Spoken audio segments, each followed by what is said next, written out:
गणपति महाराज, और कितने जोड़े वस्त्र रखने का इरादा है? फ्लाइट का समय हो रहा है। धरती लोक की फ्लाइट द्वार पर तैयार खड़ी है। अरे मूषक जी, पूरे 10 दिन की यात्रा है। इतने दिनों के लिए इतने वस्त्र तो चाहिए ही। मेरी मानो तो तुम भी थोड़े वस्त्र ज्यादा ही रख लो। बहुत मजा आने वाला है। भक्त मेरा और तुम्हारा बेसब्री से इंतजार कर रहे हैं। खूब मस्ती करेंगे। पुत्र गणेश, ये लो, मैंने तुम्हारे लिए रास्ते में ले जाने का कुछ खाने का सामान भी बांध दिया है। अपने साथ साथ मूषक को भी खिला देना।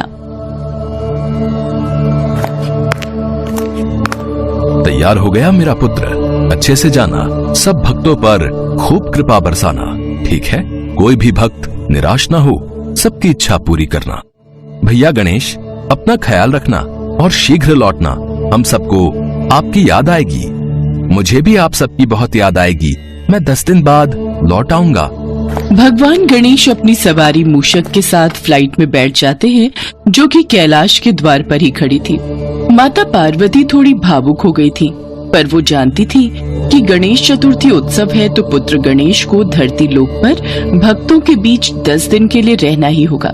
गणेश जी उन्हें देखकर मुस्कुराते हैं तो वो भी मुस्कुरा देती हैं। इसके बाद गणेश जी की फ्लाइट उड़ जाती है। गणेश जी की हवाई यात्रा प्रारंभ हो जाती है। वो फ्लाइट में अपनी सवारी मूषक के साथ धरती लोक पर जा रहे थे।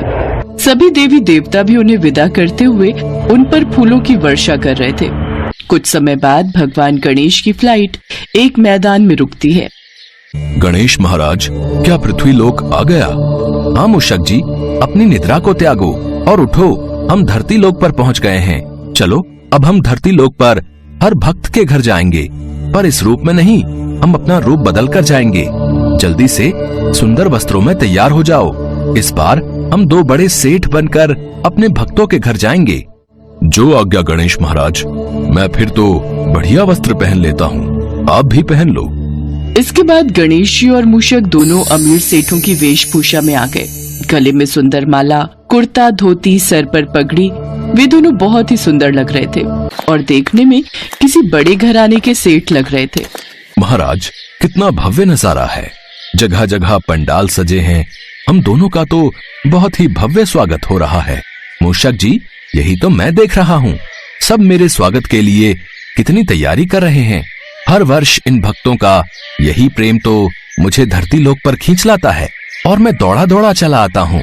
बहुत से पंडाल हमने घूम लिए। चलो, वहाँ उस पंडाल में चलते हैं। गणेश जी और मूषक धरती पर अलग अलग जगह घूम रहे थे। उन्हें धरती पर घूमते हुए कुछ दिन बीत गए थे। तभी वो एक गांव में पहुंचते हैं, जहां पर गणेश चतुर्थी उत्सव की तैयारी चल रही थी।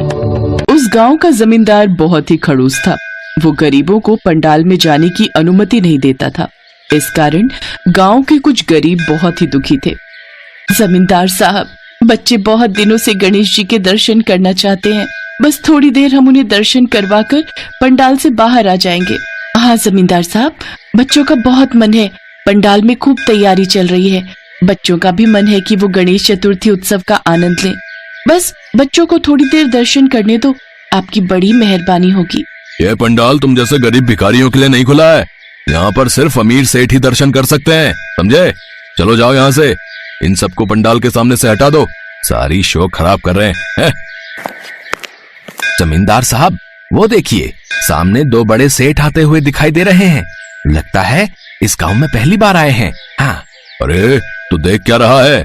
जल्दी से उन्हें लेकर आ और अच्छे से आओ भगत कर। इतने बड़े सेठ हैं, अच्छे से खातिरदारी करेंगे तो हमारा ही फायदा है। एक काम कर, तू रहने दे, मैं खुद ही उनके पास जाता हूँ। भगवान गणेश तो पहले ही समझ चुके थे कि इस गांव का जमींदार बहुत ही लालची स्वभाव का है। वो उसके मन को पढ़ चुके थे और उसे सबक सिखाना चाहते थे। जमींदार जब भगवान गणेश के पास पहुंचा। नमस्ते, आप हमारे गांव में पहली बार आए हैं? हमारे गांव में आपका स्वागत है। आप बड़े व्यापारी दिखाई देते हैं। जी, हम सुंदरनगर से आए हैं। व्यापार के लिए निकले थे। थकावट होने के कारण इस गांव में रुकने का विचार किया, पर आपके गांव में हमें कोई ऐसा प्रतीत नहीं हो रहा जो हमारी आओ भगत अच्छे से कर सके और हमारे साथ अच्छा व्यापार कर सके। कैसी बातें कर रहे हैं? आप पहली बार हमारे गांव में आए हैं, हमारे अतिथि हैं। और वैसे भी आप गणेश चतुर्थी के उत्सव पर आए हैं, तो आपकी खातिरदारी करना तो हमारा कर्तव्य है। मैं अभी सबको आपके लिए भोजन और जलपान की व्यवस्था करने के लिए कहता हूँ।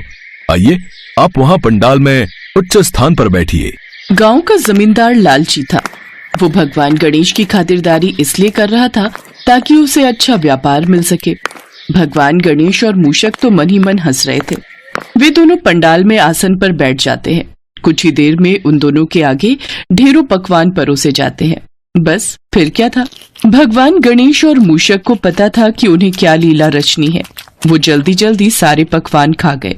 फिर मूषक बोला, इतने से भोजन से तो मेरा गला भी तृप्त नहीं हुआ, थोड़ा और भोजन मंगाइए। हाँ, क्यों नहीं, जाओ लड़कों, और पूरी, हलवा, सब्जी और जो भी है सब ले आओ। जमींदार के सारे सेवक और सेविकाएं भगवान गणेश और मूषक के सामने पकवान रखते जाते और वो झटपट खाते जाते। धीरे धीरे सारा भंडारा समाप्त होने लगा तो जमींदार घबरा गया। क्या हुआ जमींदार साहब? आप तो कह रहे थे कि आप हमें अच्छे से तृप्त करेंगे, हमारी सेवा करेंगे। हमें तो अभी और भूख लगी है, अभी तो हमने कुछ भी नहीं खाया, फिर आप हमें कैसे खुश कर सकते हैं? सुनिए, ये कोई साधारण मनुष्य नहीं है। हमारे सारे भंडार गृह खाली हो गए हैं। जितना भी भोजन बनाया गया था वो सब इन दोनों ने अकेले ही खा लिया। ये जरूर कोई दैवीय शक्ति है। अब मुझे भी कुछ समझ नहीं आ रहा है भाग्यवान, ऐसा क्यों हो रहा है? आप कौन हैं? कृपा करके बताइए। अरे, हम तो साधारण व्यापारी हैं। लगता है आप हमें खुश नहीं कर सके। हम कहीं और व्यापार के लिए चले जाएंगे। हमें आज्ञा दीजिए। अपने घर आए अतिथि को तृप्त नहीं किया, हम भूखे ही यहाँ से उठ रहे हैं। अब नहीं, ऐसा ना कहिए। मैंने तो अपनी तरफ से पूरी कोशिश की कि आप दोनों यहाँ से खुशी खुशी जाएं। अच्छा, अगर तुम चाहते हो कि मैं यहाँ से खुशी खुशी जाऊं तो जाओ, पंडाल के बाहर जो गांव के लोग खड़े हैं उन्हें अंदर बुलाओ। बोलो, उन्हें प्रसाद भी मिलेगा और उन्हें गणपति दर्शन भी होंगे। उन्हें भी भोजन कराओ, तभी हम तृप्त होंगे और प्रसन्न होंगे। मैं कुछ समझ नहीं रहा। आप कौन हैं? कृपा करके बताइए, मेरी चिंता दूर कीजिए। जमींदार की आंखों में आंसू आ जाते हैं। वो परेशान हो चुका था, घबरा रहा था। गणेश भगवान ज्यादा चिंता नहीं देते, वो अपने भक्तों को शीघ्र ही क्षमा कर देते हैं। इसलिए भगवान गणेश और मूषक अपने वास्तविक रूप में आ जाते हैं। उन्हें अपने समक्ष देखकर सभी भक्त उनके सामने हाथ जोड़कर खड़े हो जाते हैं। जमींदार को अपनी गलती का एहसास हो चुका था। भगवान गणेश के चमत्कार से फिर से पकवान बर्तनों में भर जाते हैं। ये चमत्कार देखकर सब हैरान रह जाते हैं। सब भगवान गणेश के नाम का गुणगान करते हैं।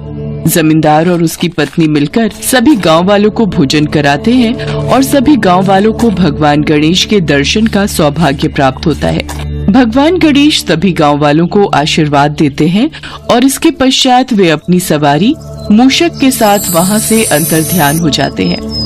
गणपति महाराज, आज हमारे लौटने का समय है। सब लोग कैलाश में हमारी राह देख रहे होंगे। तो देर किस बात की है मूषक जी? जल्दी से अपनी फ्लाइट में बैठ जाते हैं और वापस कैलाश लौटते हैं। बहुत दिनों से मैं भी माताजी और पिताजी तथा भैया कार्तिकेय से नहीं मिला।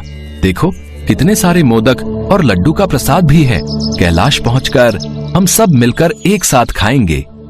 गणेश विसर्जन के बाद भगवान गणेश सभी धरतीवासियों को अपना आशीर्वाद देकर अपनी मूषक सवारी के साथ वापस कैलाश लौट आते हैं।